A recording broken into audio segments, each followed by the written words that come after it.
তারা বলছেন খালেদা জিয়ার মুক্তি ও দেশের গণতন্ত্র পুনরুদ্ধারে এবার হবে বাঁচা মরার লড়াই। এমনকি প্রধানমন্ত্রী পার্লামেন্টে দাঁড়িয়ে জাতির সামনে কিন্তু ঘোষণা দিয়েছিলেন কোনো কোটাই থাকবে না। কিন্তু এতটুকু মোটামুটি নিশ্চিত যে কোটা বিরোধী আন্দোলন যারা করছেন আপনারাই সফল হবেন এবং সরকার সেই জায়গায় হয়তোবা তাদের পলিসিগত কারণে তারা সেই ডিসিশন নিয়ে রেখেছে।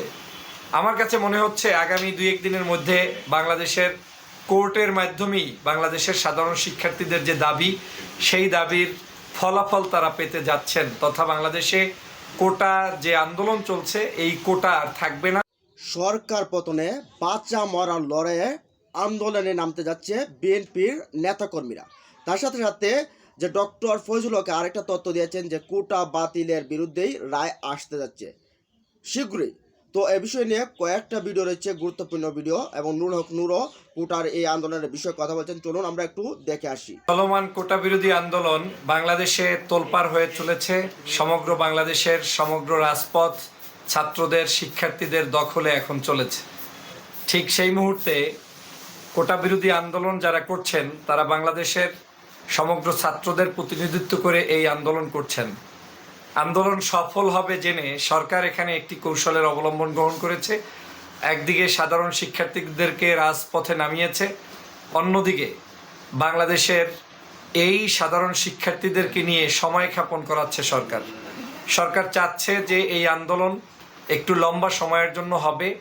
লম্বা সময়ে আন্দোলন চলমান রেখে কয়েকদিনের মধ্যেই আদালতের মাধ্যমে সেই জায়গায় আবার তারা নতুন করে ফিরে নিয়ে আসবে পূর্বের সেই রায়টিকেই। হয়তো একটু কম করে হতে পারে, বেশি করে হতে পারে। কোটার আপনারা যে দাবি করছেন সেই দাবিটা হুবহু পালন সরকার নাও করতে পারে, কিন্তু এতটুকু মোটামুটি নিশ্চিত যে কোটা বিরোধী আন্দোলন যারা করছেন আপনারাই সফল হবেন এবং সরকার সেই জায়গায় হয়তোবা তাদের পলিসিগত কারণে তারা সেই ডিসিশন নিয়ে রেখেছে।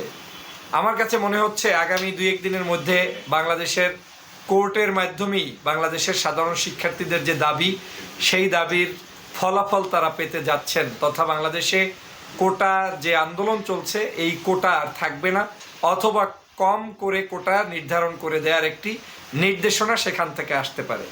তাহলে বন্ধুরা আপনারা বলতে পারেন যে কেন তাহলে বাংলাদেশের সাধারণ শিক্ষার্থীদেরকে রাজপথে ফ্যাসিস্ট এই শেখ হাসিনা সরকার নামিয়ে কি খেলা দেখছেন? হ্যাঁ, শেখ হাসিনা খেলাই দেখছেন।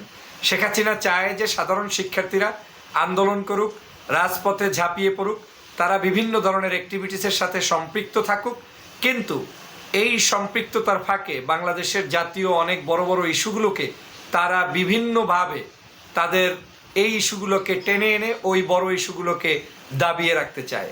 সে কারণেই মাঝে মাঝে দেখবেন কোটার জন্য হঠাৎ করে সরকারের পক্ষ থেকে এমন কিছু বলে দেওয়া হবে যেটার কারণে ছাত্র শিক্ষার্থীরা আন্দোলন করবে। আবার দেখা যাবে যে বাংলাদেশের ছাগলকাণ্ড নিয়ে কর্মকাণ্ড ঘটবে, মতিউর নিয়ে কর্মকাণ্ড ঘটবে, ড্রাইভার আবেদ নিয়ে কর্মকাণ্ড ঘটবে, পুলিশের প্রধান সাবেক বেনজিরকে নিয়ে কর্মকাণ্ড ঘটবে, আমাদের আর্মি চিফ সাবেক আপনার আজিজকে নিয়ে কর্মকাণ্ড ঘটবে। এই সব কিছু হচ্ছে ফেসিবাদের সাজানো একটি রূপ।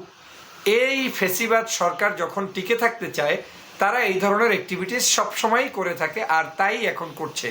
আমি বিশ্বাস করি এই ফেসিবাদ এখন ছাত্রদের সাথে যে তালবাহনা করছে এটাও এক ধরনের চরম ছাত্রদের সাথে শিক্ষার্থীদের সাথে চরম অবমাননাকর একটি বিষয়। এটা সাধারণ শিক্ষার্থীদের দাবি, যেই দাবিটি শেখ হাসিনা নিজে সংসদে অ্যাপ্রুভ করেছিলেন, অথচ সেটাকেই আবার 2018 সাল থেকে আজকের 24 সাল অনেক বছর পরে আবার মানুষের সামনে দাঁড় করানো হয়েছে। আমি বিশ্বাস করি এই সকল দাবি দিয়ে আমাদের শিক্ষার্থীদের সাথে প্রতারণা বন্ধ করা উচিত। বাংলাদেশের সকল সরকার যারাই থাকবে তাদের উচিত জনকল্যাণে কাজ করা, মানুষের কল্যাণে কাজ করা, ছাত্র কল্যাণে কাজ করা, ছাত্রদের অধিকারগুলো দেখা। 56% কোটা কোনো অবস্থায় বাংলাদেশের বর্তমান পরিস্থিতিতে থাকতে পারে না, কারণ মুক্তিযুদ্ধের সময় যারা যুদ্ধ করেছে তারা বাংলাদেশে এখন কেউ এই কোটার মাধ্যমে চাকরি নেওয়ার উপযুক্ত নেই। কারণ যদি কেউ বেঁচেও থাকে তার বয়স এখন 65-70, এর নিচে কারো বয়স নেই। তাহলে সেই ব্যক্তিকে আপনি কিভাবে কোটা দিয়ে আজকের তার কোটা নির্ধারণ করে তার নাতিপুতিকে আপনি চাকরি দিচ্ছেন, অথচ সাধারণ শিক্ষার্থী চাকরি থেকে বঞ্চিত? এটা হতে পারে না। আমি মনে করি এই দাবির সপক্ষে যারা আন্দোলন করেছেন আপনারা দেশপ্রেমিক, আপনারা ছাত্র আন্দোলনের পক্ষে ঝাঁপিয়ে পড়েছেন, ছাত্রদেরকে নিয়ে কথা বলেছেন, আপনাদের ত্যাগ স্বীকার করেছেন। এই ত্যাগ আরও স্বীকার করতে হবে। যতক্ষণ পর্যন্ত ফেসিবাদ শেখ হাসিনা এই দাবি না মেনে নিবে ততক্ষণ পর্যন্ত রাজপথ থেকে ওঠা যাবে না। কোর্টের মাধ্যমে হোক আর যে মাধ্যমেই হোক, ছাত্রদের অধিকার আদায় আগে করে নিতেই হবে। এটা কোনো রাজনৈতিক ইস্যু নয়, এই ইস্যু হচ্ছে সার্বজনীন, এই ইস্যু হচ্ছে সকল দল মত জাতি ধর্ম বর্ণ নির্বিশেষে সকলের। অতএব এই ইস্যুকে আমাদের সামনে নিয়ে পথ চলতে হবে এবং এই ইস্যুভিত্তিক আন্দোলনটাকেই বাংলাদেশের মানুষের ভোটাধিকারের আন্দোলনে রূপান্তরিত করতে হবে, গণতান্ত্রিক আন্দোলনে রূপান্তরিত করতে হবে। যখন বাংলাদেশে একটি বৈধ ভোটের সরকার থাকবে তখন এই ফেসিবাদ শেখ হাসিনার পতন নিশ্চিত হবে ইনশাআল্লাহ। তুলতে চায় বিএনপি। আন্দোলনের রূপরেখাও ঠিক হয়ে গেছে, প্রস্তুত হচ্ছে দল। ঘোষণা আসবে শীঘ্রই বলছেন দলটির নেতারা। তারা বলছেন খালেদা জিয়ার মুক্তি ও দেশের গণতন্ত্র পুনরুদ্ধারে এবার হবে বাঁচা মরার লড়াই। বিস্তারিত জানাচ্ছেন রাশেদুল কাদের। ব্যাকফুট থেকে এবার ফ্রন্ট ফুটে আসতে মরিয়া বিএনপি। দীর্ঘদিন ধরে মাঠে উত্তাপ ছড়ানোর ব্যর্থতা ঝেড়ে ফেরে ঘুরে দাঁড়ানোর লড়াইয়ে অবতীর্ণ হতে চায় দলটি। কিন্তু মুখ থুবড়ে পড়া আন্দোলন কিভাবে চাঙ্গা করবে বিএনপি, এমন আলোচনা দলের ভেতরে বাইরে চলছে। সবকিছুর চুলচেরা বিশ্লেষণ। ব্যর্থ নেতাদের বাদ দিয়ে সামনে আনা হচ্ছে ত্যাগী নেতাদের, ঢেলে সাজানো হচ্ছে মহানগর ও যুবদল সহ অন্যান্য সহযোগী সংগঠনগুলোর কমিটি। শীর্ষ নেতারা বলছেন সামনে কি করণীয় তার রূপরেখা ঠিক হয়ে গেছে, আর ভুল পথে নয়, এবার এগুতে চান সঠিক পথে। যে জনসমাগম আমরা করেছি, বিএনপি করেছে, তার দ্বিগুণ সংখ্যক লোক, মিনিমাম দ্বিগুণ সংখ্যক লোককে রাজপথে জমায়েত করতে হবে। ডু অর ডাই সিস্টেমে আন্দোলনে যেতে হবে। বর্তমানে তো দলকে সংগঠিত করার জন্য উদ্যোগ নিয়েছে বিএনপির হাইকমান্ড। দলীয় প্রধান খালেদা জিয়ার মুক্তি, সরকারের পতন ঘটিয়ে দেশের গণতন্ত্র পুনরুদ্ধার, এসবই লক্ষ্য বিএনপির। নেতারা বলছেন প্রস্তুত হচ্ছে দল। মুক্তির সংগ্রামের সাথে ওনার মুক্তি অঙ্গাঙ্গিভাবে জড়িত। এই আন্দোলন অব্যাহত থাকবে এবং কর্মসূচি আসতে থাকবে। স্বাভাবিকভাবে এটা সবাইকে নিয়ে এই আন্দোলন সামনের দিকে এগিয়ে যাবে। বিএনপি নেতারা মনে করেন সারা দেশেই জনগণ তাদের পক্ষে সাড়া দিচ্ছে।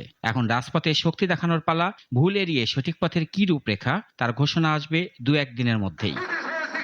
18 সাল ছিল, আপনারা জানেন, আমাদের ছাত্রদের 18 সদস্যের একটা প্রতিনিধি দলের সাথে সচিবালয়ে মিটিং করেছিল ওবায়দুল কাদের সহ সরকারের সেই সময় উচ্চপদস্থ আইন শৃঙ্খলা বাহিনী থেকে কর্মকর্তা কর্মচারীরা।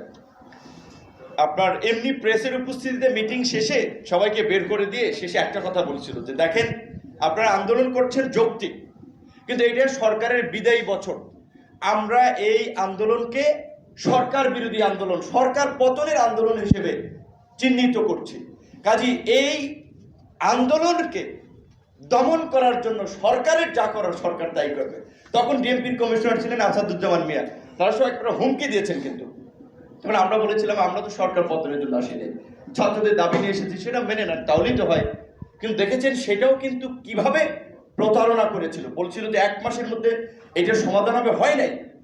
এমনকি প্রধানমন্ত্রী পার্লামেন্টে দাঁড়িয়ে জাতির সামনে কিন্তু ঘোষণা দিয়েছিলেন কোনো কোটাই থাকবে না। তারপরেও কিন্তু আমরা আমাদেরকে প্রজ্ঞাপনের জন্য আন্দোলন করতে হয়েছিল। তো কাজে এখন আজকের আন্দোলন হচ্ছে, এখন ওবায়দুল কাদেররা প্রেস কনফারেন্স করে বলছে এই আন্দোলনে বিএনপি ভর করছে, বিরোধীরা ভর করছে, তারা সরকার পতনের জন্য রাস্তা তৈরি করছে। দেখেন ছাত্ররা, আমি জানি এই ছাত্রদেরকে, এই তরুণদেরকে যদি আপনি বলেন যে তোমরা ওইখান থেকে এই ফাঁসিবাদের পতনের আওয়াজ তুলো, এই তরুণদের মগজ দীর্ঘদিন ভাবে এতটা বিরাজনীতিকরণ করা হয়েছে, দেশ জাতি সমাজের মূল ভাবনা থেকে তাদেরকে পাঠ্যপুস্তক বলেন কিংবা সমাজের রীতিনীতি বলেন, এতটাই তাদেরকে বাইরে রাখা হয়েছে। এদের মগজে ভোট, নির্বাচন, গণতন্ত্র এই বিষয়টা অতটা কাজ করবে না। তারা এই কোটা দাবি তুলেছে, সরকার মেনে নিলে সরে যাবে। তো আমরা বলছি যে সরকার মেনে নেই। তার সরকার কেন মেনে নিচ্ছে না? বরঞ্চ প্রধানমন্ত্রী চীন সফরে গিয়েছেন 4 দিনের জন্য, যাওয়ার আগে একটু উস্কানি দিয়ে গেলেন না যে এই আন্দোলনের কোনো যৌক্তিকতা নেই। আপনি দ্বিচারিতা কেন করছেন? আপনি কোন মুখে 2 কথা বলছেন, যেখানে আপনি এই আন্দোলনের প্রেক্ষাপটে দাবি মেনে নিলেন, আবার বলছেন যে যারা আন্দোলন করছে তারা কি চাকরি করেছে, বিসিএস দিয়েছে? এবং ওবায়দুল কাদের তিনি একজন লার্নেড পলিটিশিয়ান বলা চলে, সিনিয়র পলিটিশিয়ান। এই রকমের দর্শক আপনারা দেখলেন যে এতক্ষণ যে এই ভিডিওগুলোতে দেখলেন যে এই এখানে এই আমির খসরু মাহমুদ চৌধুরী এবং বিএনপি নেতা হাফিজ তিনি কিন্তু বলছেন যে বাঁচা মরা আন্দোলনে নামতে যাচ্ছে তারা, যে কোনো মূল্য হোক এই সরকারকে পতন করবে তারা। এইভাবে কমিটি গুছিয়ে তারা আন্দোলনের জন্য প্রস্তুতি নিচ্ছে।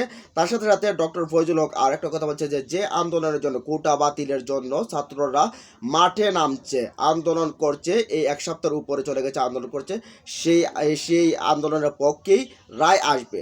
কেন আসবে, কি কারণে আসবে, সেই বিষয়গুলো তিনি এখানে কোট করেছেন, কথা বলছেন। এই বিষয়ে আপনাদের মতামত থাকলে জানিয়ে দিবেন কমেন্ট বক্সে। আর তার সাথে সাথে বিপি নুরও কিন্তু অনেকগুলো কথা বলছেন, তো এই বিষয়ে আপনাদের মতামত থাকলে জানিয়ে দেবেন কমেন্ট বক্সে। আর টোটালি ভিডিওটা যদি ভালো লাগে একটা লাইক করুন আর চ্যানেলটা সাবস্ক্রাইব করে সাথে থাকুন। ভালো থাকুন, সুস্থ থাকুন, আল্লাহ হাফেজ।